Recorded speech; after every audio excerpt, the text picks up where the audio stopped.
Türkiye İyi Partisining raisi Meral Akşener xonim 18 yanvar ishxonasida Dünya Uyg'ur Qurultiyi ijroiya komitetining raisi Ömer Qanotni kutib oldi. Meral Akşener xonim mundaq deb bildirdi. Men oldi bilan Dünya Uyg'ur Qurultiyi ijroiya komiteti raisining meni ziyorat qilib kelganligiga partiyamiz nomidan xursand bo'ldim. Rahmat aytaman. Men Uyg'urlar duchor bo'layotgan zulmni, irqiy qirg'inchilikni yaqindan kuzatayotgan, Turkiyaning kun tartibiga elib kelishga tirishayotgan bir siyosatchiman. Lekin Sharq Turkiston masalasi haqida yanada ma'lumotimiz kamchil. Ömer Qanot apandi menga ba'zi yangi ma'lumotlarni berdi. Biz Sharq Turkistonning ig'ir vaziyatini o'zgartirishning Turkiyada bir chorasini tepish uchun bu masalani izchil holda o'tirg'i qo'yib kelyapmiz.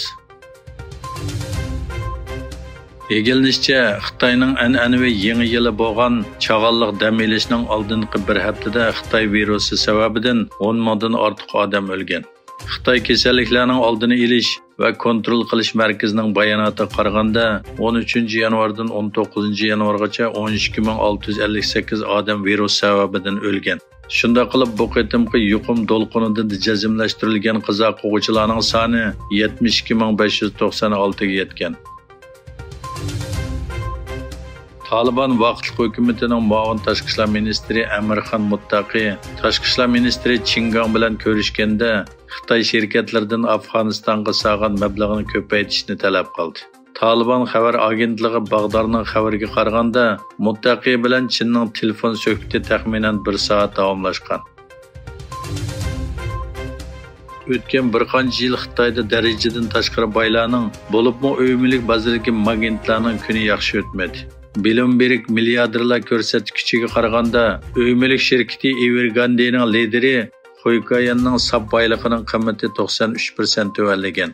Bloombergning ko'rsatishicha, Xoy Osiyodagi ikkinchi pay kishi bo'lib, 2017-yili eng yuqori chekka yetgandagi 42 milliard dollarlik boyligi hozir 3 milliardga tushib qolgan. Amerikaning Kaliforniya shtatining Monterey bog'chasida o'tkazilgan Xitoy yangi yilni tabriklash faoliyatida qurolli hujum yuz bergan. Hujumda 10 kishining o'lganligi xabar qilingan. Hujumning Monterey bog'chasidagi bir xizmat o'rnida yuz berganligi va hujum qiluvchining eri ekanligi e'lon qilingan.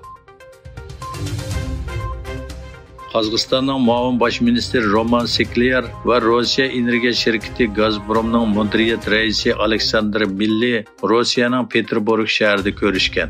Egilinishcha, ikki davlat orasida Qozog'istonning tabiiy gazini Rossiyada pishiqlab ishlash haqida kelishim imzolangan.